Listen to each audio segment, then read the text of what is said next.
Kita berjumpa lagi dalam channel YouTube Jalan Doa. Dalam pembahasan kita mengenai pesan terakhir Monsinyur Gabriel Manek.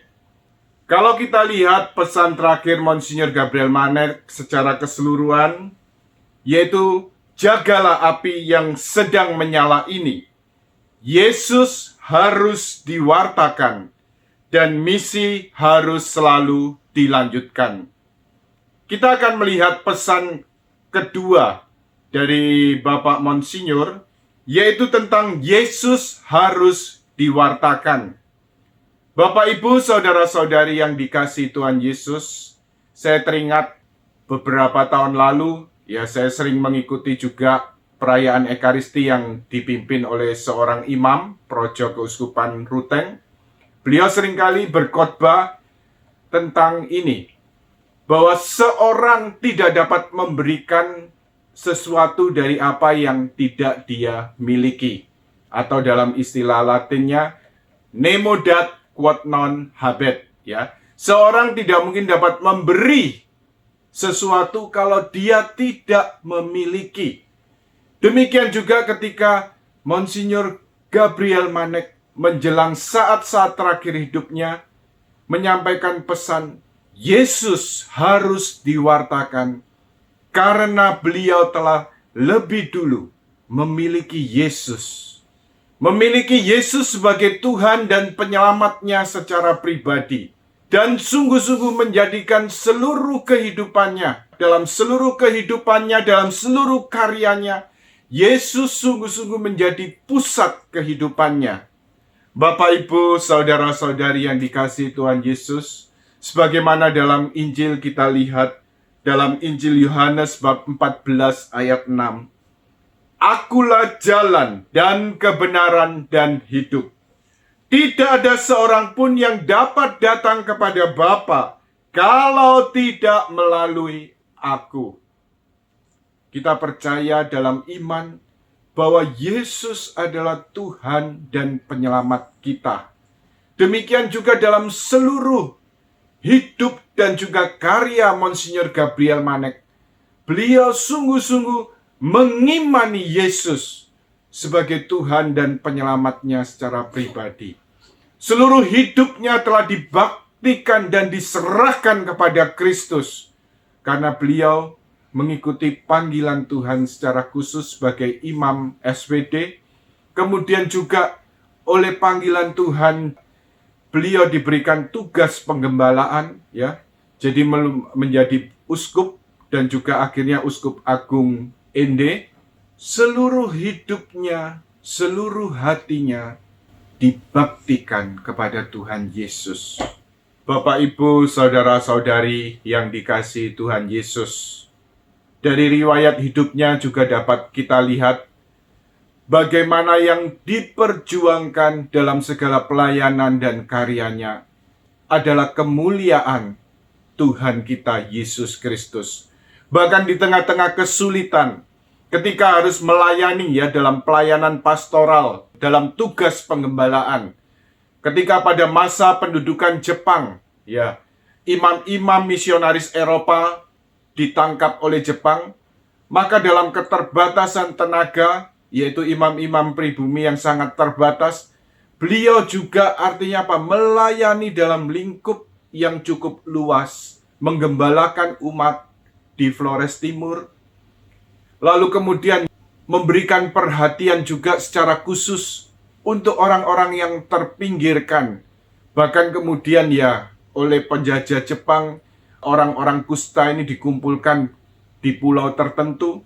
Dan di situ Bapak Uskup berusaha untuk selalu mengunjungi, menyapa, dan juga memberikan perhatian yang khusus kepada orang-orang kusta ini. Dan rupanya bahkan ini menimbulkan kecurigaan dari Jepang, dan kemudian akhirnya bahkan kapal yang sering beliau pakai menuju ke pulau itu akhirnya dibakar. Tetapi semangat beliau untuk tetap melayani tidak menjadi surut. Beliau tetap berusaha terus berjuang untuk melayani umat, dan juga secara khusus juga memberikan perhatian dan pelayanan juga untuk orang-orang kusta.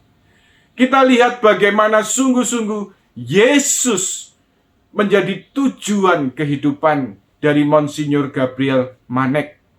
Dan tentunya kita juga belajar dari beliau, dari apa yang beliau teladankan ini ya.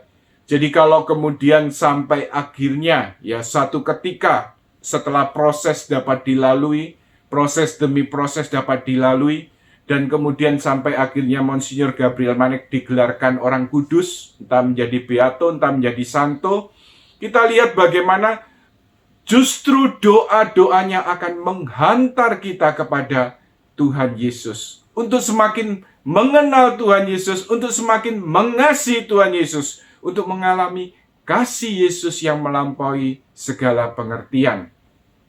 Bapak, Ibu, saudara-saudari yang dikasihi Tuhan Yesus, sebagai pengikut Kristus, sebagai murid Kristus, rupanya Monsinyur Gabriel Manek juga tidak terlepas dari penderitaan dan salib. Kepada suster-susternya, suster-suster dalam kongregasi yang beliau dirikan, yaitu suster-suster PRR, beliau memberikan satu nasihat. Seandainya suatu waktu kita merasa sendirian, dikhianati, dan ditinggalkan oleh orang yang kita kasihi, kita hanya perlu membayangkan Yesus saat-saat Yesus menderita. Sebab kalau kita ingat pengalaman penderitaan Yesus, kita akan menjadi kuat. Nasihat ini merupakan pesan Monsinyur Gabriel Manek kepada suster PRR. Dan kalau kita mau merenungkan dari nasihat Monsinyur Gabriel Manek ini, saya rasa ini juga lahir dari pengalaman pribadi beliau. Rupanya kemudian kalau kita lihat menjadi catatan sejarah dalam kehidupan beliau, dalam tugas pengembalaan sebagai Uskup Agung Ende, saya temukan beberapa catatan sejarah. Tetapi justru dari sini kita lihat bagaimana sebagai murid Kristus, sebagai pelayan Kristus, Monsinyur Gabriel Manek juga dipanggil untuk mengikuti jejak Tuhan Yesus yang tersalib, untuk menjadi serupa dengan Kristus juga dalam penderitaan, salib, dan juga kebangkitannya.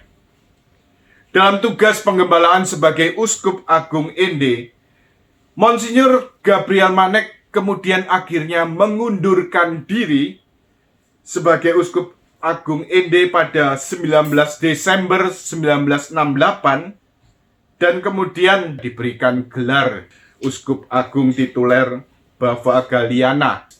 Kemudian sebagai Uskup Emeritus sejak 1968, Monsinyur Gabriel Manek hidup sebagai perantau di San Francisco, Amerika Serikat, dengan alasan menjalani pengobatan.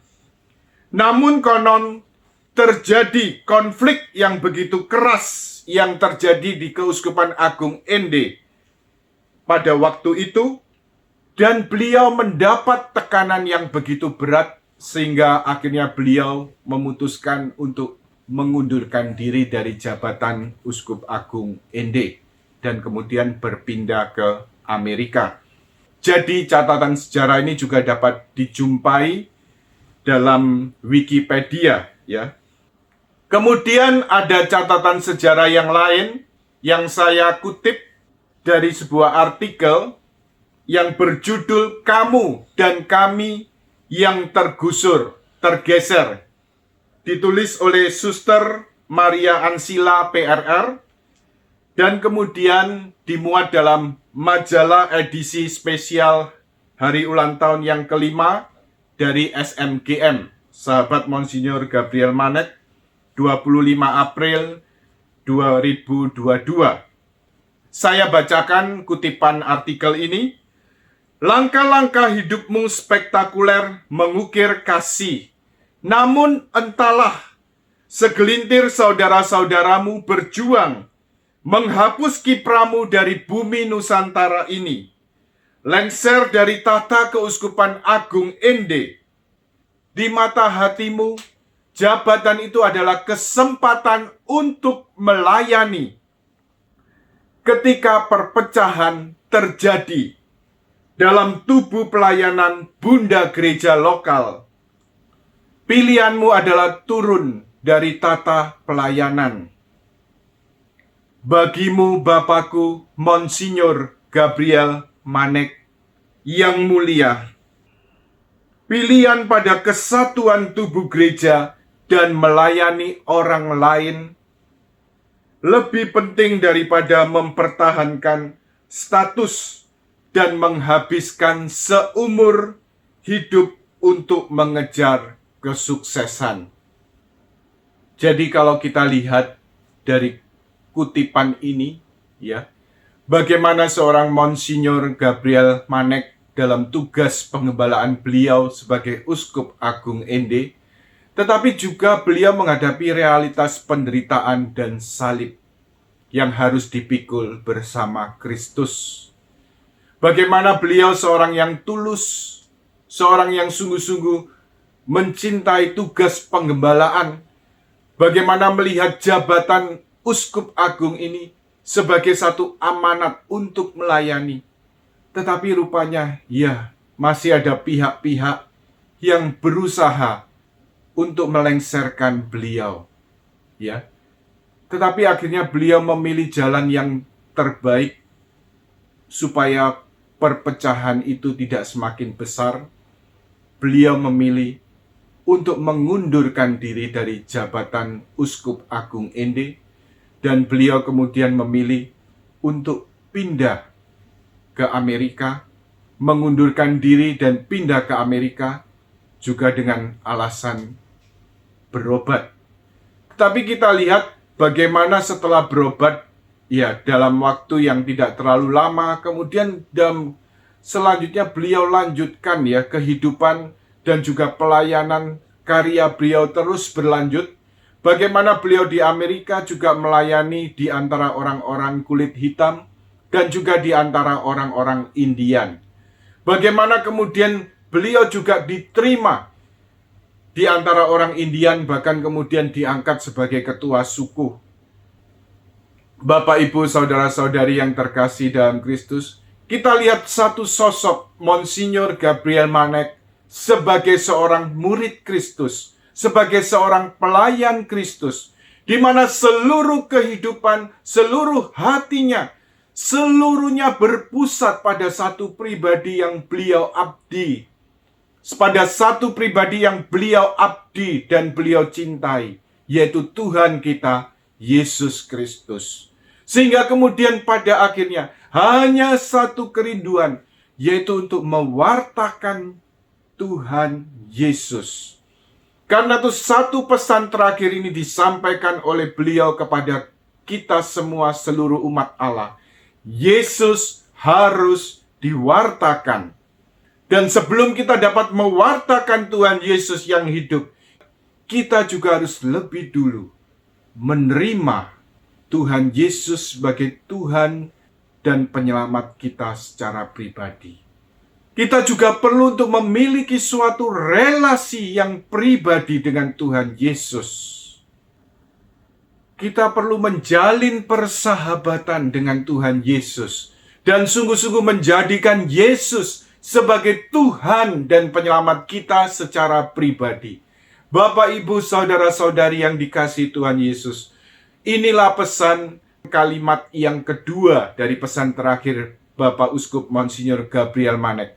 Yesus harus diwartakan.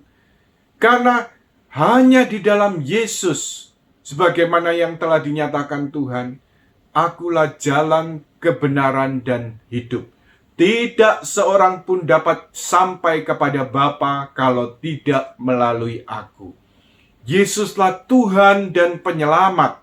Sebagaimana kita juga telah menerima kasih Kristus yang melampaui segala pengertian, kita juga menerima keselamatan dari Tuhan Yesus. Kita juga dipanggil untuk membagikan Kristus kepada sesama kita. Menghadirkan Kristus dalam kehidupan kita sehari-hari. Mewartakan Yesus yang hidup dalam hidup kita sehari-hari.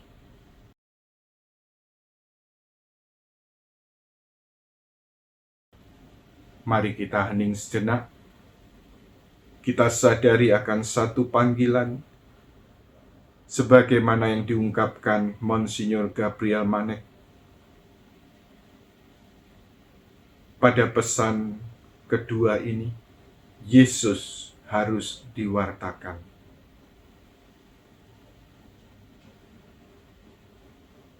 Arahkan hatimu hanya kepada Tuhan Yesus. Serahkan dirimu, hatimu, segala yang memenuhi pikiranmu saat ini kepada Yesus. Sadari Yesus yang hadir. Sadari betapa Dia sungguh-sungguh mengasihi engkau. Bahkan Dia telah mengorbankan dirinya untuk menyelamatkan engkau.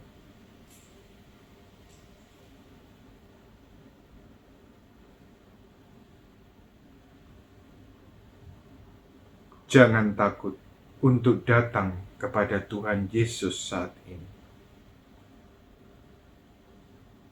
Datanglah kepada Yesus.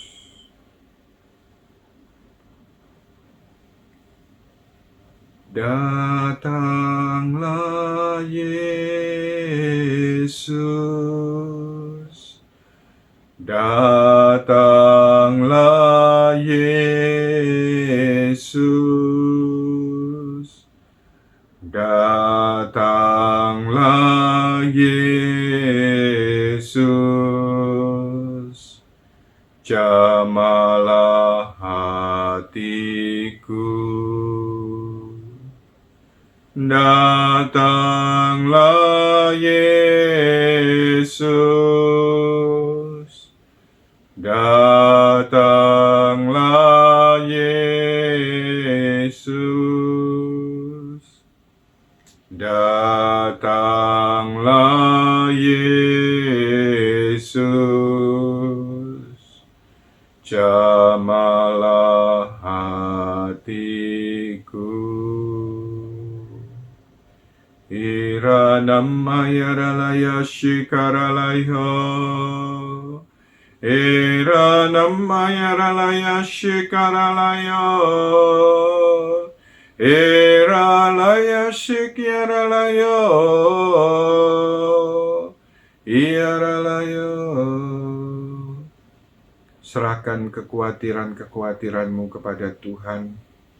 Dia mengenal engkau jauh lebih baik daripada engkau dapat mengenal dirimu sendiri. Percayalah bahwa Dia yang hadir, Dia mengasihi engkau, dan engkau berharga di hadapannya. Karena itu, percayakan dirimu seutuhnya kepada Tuhan Yesus. Serahkan dirimu kepada Tuhan Yesus, dan terimalah Yesus sebagai Tuhan dan penyelamatmu secara pribadi. Bagi Anda yang mau untuk menerima Yesus sebagai Tuhan dan penyelamat secara pribadi, marilah kita berdoa. Anda dapat menyilangkan tangan di dada Anda.